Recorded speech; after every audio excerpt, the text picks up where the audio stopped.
It's got to be by far the biggest question I get, and we might want to banter around with this one a little bit, but the timing matters.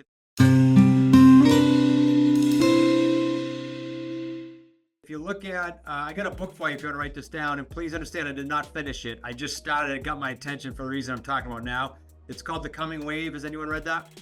Nope. By Mustafa, and I'm going to spell the last name because I'm going to butcher it, but Suleiman, S-U-L-E-Y, man. S-U-L-E-Y-M-A-N, The Coming Wave. It's mostly, he started 2 AI companies. So I picked it up because of that, because it's going so fast. I'm like, I want to hear what this guy's brain is on. He's brilliant. And so I don't know how good the book is yet. I'm on like chapter 3 or 4. But so write it down if you want to take a peek at it. So what I mean by timing is you read the beginning of his book, the technology and the industries and the general change sometimes leaves people behind, does it not? Yep. Yes. Big time. It's happening now. And I spoke to a prospect over the weekend for the community. On occasion, the sales team will text and go, "Hey, Chris, this guy would love to chat with you. He's really cool. He wants to. He could be a great ad." So I call him. He's in Minneapolis. I'm sorry, he's in Minnesota. Yeah, he's in Minnesota. And he said, "Chris, I'm getting phased out." I said, "What do you do?" 25 years photography, like standard old school. Go in there, get photos taken, right? He said, "I can make a living now, but it's no longer the money that gets my attention."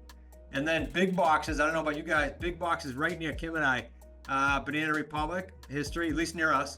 Walgreens announced they're closing, Bed Bath & Beyond, I guess they're making a comeback after bankruptcies, and Container Store bought them. But my point is, if you were there, you kind of got this place, right? And what's cool is when you talk about the creative stuff and realize on your terms, it's built like way before me. It's built to survive always, right? And it's a skill set we all have for life. Like you could run into a sail on a boat or a camper and you know how to structure it because you've been in this community. So pre-COVID, during COVID, post-COVID, interest rates up, interest rates down, but it's all great. So think about that. When you're going into year-end planning, you're trying to prioritize where you're putting your time. That's where my brain went this weekend. Does the timing piece of this make sense, guys? I'll take a breath here and see. Yeah, thoughts on this? Yeah, I think it totally makes sense going into the end of the year when we're kind of starting to think about our goal setting for 2025. Chris, like having the experience of the boot camp, having the experience of even the calls, doing dials last week with a few of us, I just think it is, priceless. Because you're in there with like minds and you're moving the business forward. No matter what you do, you're moving it forward. Like I'll give you an example. This morning, you and I were going back and forth on voice text and you said, you know what, just try to squeeze in 5 to 8 a day. Because I told you my manager's coming out to ride with me not to ride with me, but to meet with me. I have a new manager. What you just said, there's going to be a whole new structure announced for January 1st at my company. And there's going to be a lot of people losing their jobs and stuff. And here I am begging, pick me, and they don't. So I'm like, just give me a package so I can have that runway. But it's the whole time thing. Like you were talking about Rick and his ROI and what he was figuring out. Never mind the freedom it gave him to choose what and when he spends his time. All right, well, this is huge. You just nailed something. Sadly, Rick's mom is not well. He texts me each night. So they don't even know if it's going to continue. So you just nailed something because he up and left Friday and said, I got to be with my mom. The weekend before he did that too. And guess what? It's not affecting his business. Right. His business is going on.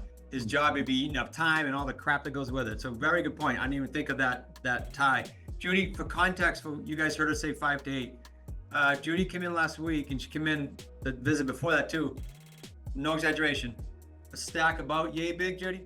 At least bigger than that. On lead slips with most, I'd say 90%, super good motivation. She just can't get to them. So I grabbed 8, 10. She took a bunch and I dialed them all that day and we're just trying to barrel through them. Good problem to have. But that's the 5 or 8, not new calls. She's done so many new calls in her VAs have that she's got all these leads. So just so you guys know what the heck we were talking about there. And those call sessions, I'm doing them as the dates roll out here in November, December here at the office. Okay, other thoughts on timing, you guys? Because I want you to, the point of that piece was I want you to feel super hopeful, encouraged to use an earlier word, and confident that you're in the right spot. Now it's how fast can you up level you? Because remember now, this will be a scary thought for some, but your income, let's say this is your income can't outpace your growth, personally. It just can't. If it on accident goes above it, the kind of the thermostat, it'll come back down. So you got to challenge yourself, we all do, to constantly push the growth side of things. Learn the personal development, the mind space. It's that important because your income won't outpace you. Does that make sense? So it's how fast you can do it. That's all it is. So now, so there's another little prompt from now to the end of the year. What else can you look at for training, for exposure to people? I said this at the event. Is there 1 or 2 people you should meet? Should you get to a boot camp? There's another one in December. So what should you do to make sure you keep up leveling that ever so slightly? The coaches have the luxury, and you guys can comment this if you want, but this is my take on coaching. Everybody says, why do you coach? We have the luxury of constantly sharpening our sword because we have to be there for you. So it's really cool. Like, oh, a new deal or a new twist. And it's constantly sharpening our sword. It keeps us sharp. So that's one way to develop. But Rusty, Mike, does that make sense? Like I don't know, people ask you that. They ask me that all the time.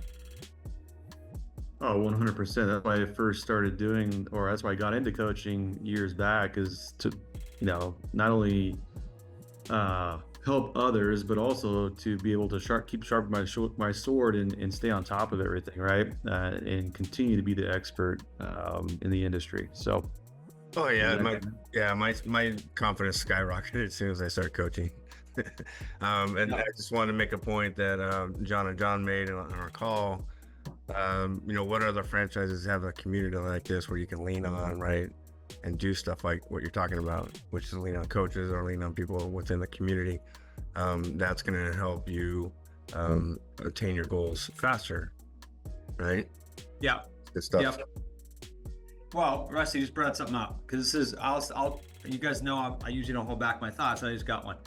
So we have casualties in the community, even high six, which blows my mind when I see someone disappearing, like they're not calling us as much, and Rusty, Mike, I know you know this well, they're not calling us well all of a sudden, or the calls drop down, or the critiques drop down, or they don't go to an event, and they start stacking, the stacking is going in the wrong direction, I know they're going to be a casualty.